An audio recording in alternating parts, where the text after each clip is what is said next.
Төребек ұстаздың семинарында задрот болып ең алдында отырып алып беріліп тыңдап отырмын ғой. Бір кезде орта жақтан бір жігіт өзінің әңгімесінің оқиғасын айтып кетті да. Ойбай, ана үндінің сериалы сияқты тауға да шықты, сайға да түсті, ұзағынан кетіп қалды.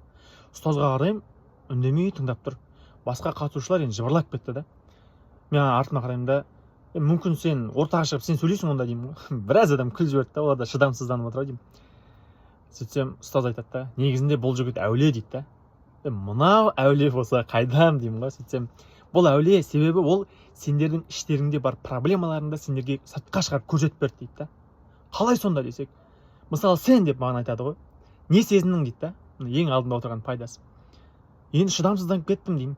Ол қашан бітеді, сіз қашан жалғастырасыз деймін ғой. Вот, міне дейді. Бұл сенде екі проблема көрсетіп берді дейді да. Яғни біріншісі, сенің ішінде шыдамсыздық бар, және де сен біреуге шарт қойып тұрсың. Біреудің семинарында жүріп, анау сөйлеу керек, анау сөйлемеу керек деген сияқты да. Шынында да, яғни біреуге шарт қойсаң, ол міндетті түрде бұзылады, одан кейін реніш пайда болады деген сияқты. Және де менде шынымен де шыдамсыздық бар екен да. Сол оқиғадан бері керемет болып кетпесем де, бірақ сондай бір ашуландыратын оқиға болған кезде хотя бы ойланатын болыппын да. Бұл маған не үйреткісі келіп тұр деген сияқты да, бұл оқиға деп ше.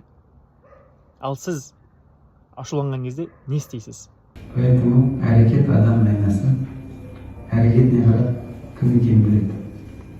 Адам үшін қай дәрежеде екенін. Әрекет оны көрсетеді.